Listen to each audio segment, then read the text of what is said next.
찬미예수님, 오늘은 9월 18일 성 김대건 안드레아와 성 정화상 바오로와 동료 순교자들 대축일입니다. 본실은 9월 20일인데 교우들이 많이 모이는 주일로 이동해서 지냅니다. 먼저 전례의 취지와 말씀의 흐름을 살펴보겠습니다. 오늘은 한국교회 순교자들을 통해 우리 민족을 이끄시는 하느님의 손길에 감사드리며 우리도 순교 정신을 계승하여 민족 복음화를 앞당길 수 있도록 노력할 것을 다짐하는 날입니다. 1984년에 한국을 방문하신 요한 바오로 2세 교황께서는 이미 복잡함에 올라 있었던 순교자 103위를 성인 품에 올리셨습니다. 이는 우리 한국교회 신앙인들도 이분들을 공경하며 따르라는 뜻입니다. 의로운 이들은 하느님의 진리 안에 살기 때문에 비록 일시적으로 희생당할지라도 하느님의 은총과 자비가 주어질 것입니다. 오늘 지혜서가 일러주는 이 말씀대로 이 땅에서는 이 진리를 믿는 이들이 많이 출현했습니다. 지정학적 위치상 대륙과 해양 사이에 자리잡은 우리 민족의 역사에서는 전쟁이 잦았고 외적이 쳐들어올 때마다 의인들이 들고 일어났습니다. 멀리는 을지문덕과 강감찬 그리고 이순신을 비롯해서 구한말의 의병과 일제강점기의 독립투사 등 의로움의 가치를 지키려던 사람들이 유난히 많이 출현했습니다. 가까이는 외환위기 때 금모기 운동에 동참한 국민들, 태안반도 기름 유출 사건 당시에 자발적으로 동참한 시민들, 그리고 국정농단을 저지른 대통령을 탄핵하고자 추운 날씨에도 평화 시위를 벌인 촛불 시민들도 의인들의 반열에 들었습니다. 특히 이 촛불 시위는 서양에서는 물론 우리 주변의 민족들의 역사에서는 찾아보기 어려운 민주주의의 모범이었습니다. 우리 민족의 종교심이 남다르다고 하지만 의로움의 가치를 소중히 여기는 전통 또한 남달랐습니다. 사실 예수님께서도 의로움을 위한 희생의 가치를 다른 어느 것보다도 높이 두어야 한다는 말씀으로 누구든지 내 뒤를 따라오려면 자신을 버리고 날마다 제 십자가를 지고 나를 따라야 한다고 강조하셨고 당신께서도 몸소 십자가에 달려 돌아가셨습니다. 사도 바오로는 이러한 그리스도를 따르는 이리의 말로 그 어떤 환난이나 역경에서도 심지어 박해를 받을지언정 포기할 수 없다고 권고하였습니다. 이런 전례의 취지와 말씀의 흐름에 비추어 한국교회를 이끌고 계시는 하나님의 섭리와 향후 전망에 대해 5가지로 묵상한 바를 말씀드리도록 하겠습니다. 첫째는 하느님께서 한 민족을 아시아의 동방으로 불러내심입니다. 노아의 홍수 이후에 그 후손들은 각지로 뿔뿔이 흩어졌습니다. 우리 한민족은 아시아의 사락지방을 거쳐 해가 뜨는 동쪽으로 옮겨오다가 아시아의 맨 동쪽인 만주와 한반도에 자리 잡았는데 그때가 지금으로부터 반만 년 전이었습니다. 노아의 유훈대로 우리 조상들은 맨 먼저 돌로 제단을 쌓고 하나님께 감사의 제사를 올렸고 그 제사에서 계시받은 하나님의 뜻을 받들어 널리 사람들을 이롭게 하려는 문명을 세웠습니다. 그래서 한민족이 자리 잡은 땅에서는 유난히 하나님께 제사를 드리고자 엄청난 공력을 들여 세운 고인돌들이 많습니다. 그리고 또한 건국신하들 가운데에서도 유일하게 이타적인 가치관을 담은 홍익인간과 진리로 세상을 다스리라는 제세2화의 문화로 살아온 결례가 우리 한민족입니다. 민족사의 초창기부터 이 결례를 이끄신 하느님의 선하신 손길 덕분에 우리 역사에서는 유난히 의인들의 행렬이 끊이지 않았던 배경이기도 하고 단 한 번도 다른 민족을 노예로 삼거나 다른 나라를 침략하지 않은 배경이기도 합니다. 사실 인생 만사와 세상 만사를 섭리하시는 하느님의 선하신 손길에 대해서 우리 민족은 예로부터 믿음을 지니고 살아왔고 의로움의 가치를 숭상하며 평화를 사랑했습니다. 두 번째, 하느님께서 선비 이벽으로 하여금 교회를 세우게 하심입니다. 이래서 마음속에 하나님께 향한 믿음을 간직하고 의롭게 살아오던 우리 민족에게 중국에 파견된 서양 선교사들을 통하여 그리스도 신앙이 전래되었습니다. 이들이 지은 한역 서학서를 통하여 그리스도 신앙이 진리임을 맨 처음으로 알아본 이는 선비 이벽이었습니다.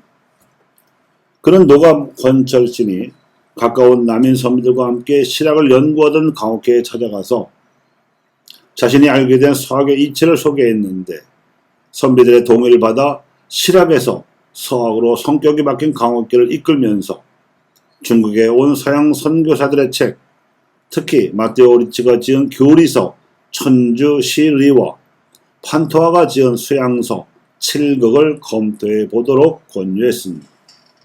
그리고는 자신이 스스로 한문으로 된 성교 요지와 한글로 된 천주 공경가 등을 지어 천주교 교리에 담긴 그리스도 신앙의 요지를 알려주었습니다.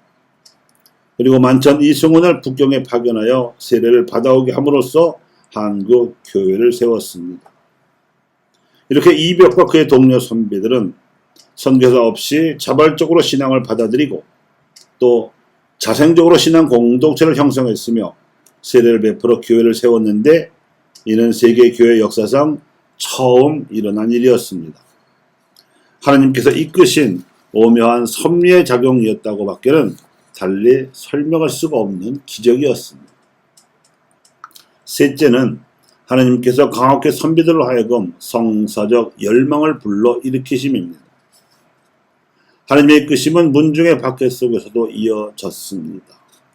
혼자서 1년 동안 한양 선비 1000명을 입교시킨 이벽이 천주교의 지도자임을 알게 된 그의 문중에서 박해를 하여 보름 동안이나 음식은 물론 물 한 모금도 주지 않고 굶어 죽게 만들어서 세상을 떠나자 남은 천주교 신자 선비 10명은 이승훈을 중심으로 가성직자단을 꾸려서 교리를 가르치고 세례를 베풀며 미사를 드리고 고해를 듣는 성서활동을 더욱 조직적으로 함으로써 5년 동안 4000명을 입교시켰으며 양반 계층뿐만 아니라 중인과 상민에 이르기까지 신자층을 넓힐 수 있었습니다.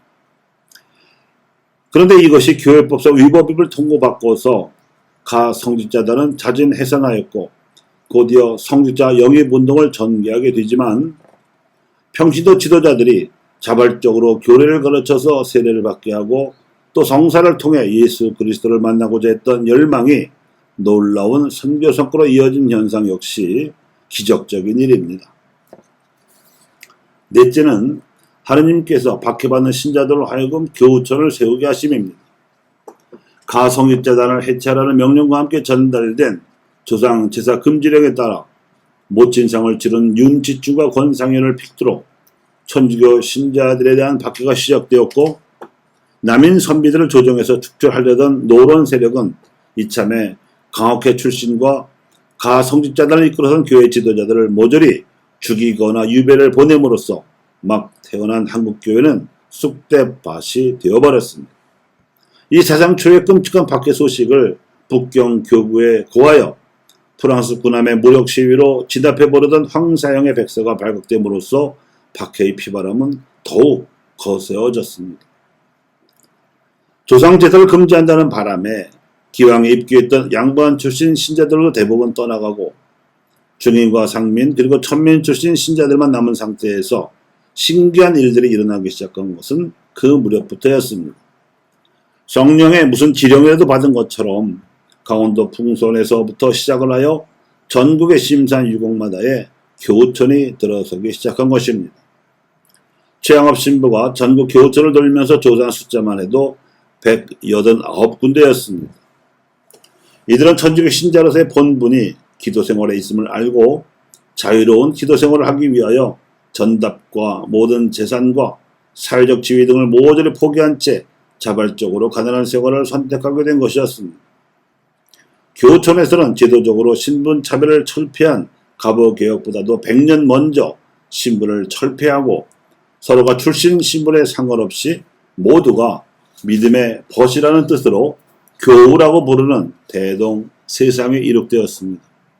이 교우촌이 순교자 배출의 산실이 되었고 한국교회의 뿌리이자 맥이 되었습니다. 다섯째는 하느님께서 배교자와 치명자 후손으로 하여금 순교 정신을 계승토록 하심입니다. 하지만 교우촌에 살던 신자들이 끌려가 고문을 당하면 열의 9은 잔혹한 고문에 못 이겨 배교했고 열의 하나 정도만 치명을 했습니다. 그런데 입술로만 배교한 이 신자들이 교우촌에 돌아와서는 배교한 행위를 자책하며 전보다 더 열심히 기도 생활을 했다는 것이고 치명자의 남은 가족들도 순교 정신을 이어받기 위해 더 노력했다는 것입니다. 그 결과 박해가 종식되고 나서도 순교자를 현양하고 순교자 성월까지 제정하여 순교 정신을 계승하고자 노력하는 교회는 전 세계에서 한국 교회가 거의 유일합니다. 이 또한 앞선 오묘한 섭리에 못지않게 이례적인 현상이 아닐 수 없습니다. 이제 마지막으로 민족의 파스카 과업에 대해서 말씀드리겠습니다. 한국교회가 100년 동안 박해를 받는 동안에 관변 기록상으로 2,000명, 신자들의 구전상으로는 2만여 명이 순교했습니다. 한민족 역사상 피지배층이 지배층의 통치 이데올로기에 맞서 저항한 사례는 여러 번 있었지만 천주교 신자들처럼 양심과 신앙의 자유 그리고 만민평등과 남녀 동등의 권리를 요구하며 아무런 무기도 들지 않고 평화적으로 저항한 사례는 없었습니다. 그 100년 동안의 평화적 저항이 한민족으로 하여금 문명을 앞당겼습니다. 민족사의 초창기부터 결례를 선하고 의롭게 이끌어주신 하나님의 손길이 뿌리가 되었다면 천주교 신앙으로 무장하여 근데 한민족으로 하여금 양심과 신앙의 자유 그리고 만민평등과 남녀 동등의 권리를 실현시킨 박해와 저항은 하나님의 선하심과 의로우심을 실현하는 꽃이 되었습니다. 박해가 종식된 지도 벌써 100년이 넘었습니다. 그동안 한민족은 나라를 빼앗겨 식민 지배를 받았고 그러면서 억울하게 나라가 갈라졌으며 동족 상전의 전쟁까지 치르는 등 고통의 밑바닥을 경험해야 했습니다. 그러나 이제는 바닥을 친 국군이 상승하고 있습니다. 후진국이었던 대한민국이 선진국이 되었고 한국교회도 아시아 여러 지역 교회에서는 물론 신앙의 본산이었던 유럽 교회마저 부러워하는 교세 신정을 이루었습니다. 이제 한민족 특유의 선함과 의로움으로 전 세계적으로 폭넓은 공감을 불러일으키고 있는 한류 현상처럼 신장된 교세를 바탕으로 복음화 역량을 키워서 순교 정신의 열매를 맺어야 할 때입니다. 하나님께서 이제는 한민족과 한국교회를 사랑의 문명을 이룩하시려는 귀한 도구로 쓰실 때가 되었습니다. 이것이 민족 파스카의 길입니다.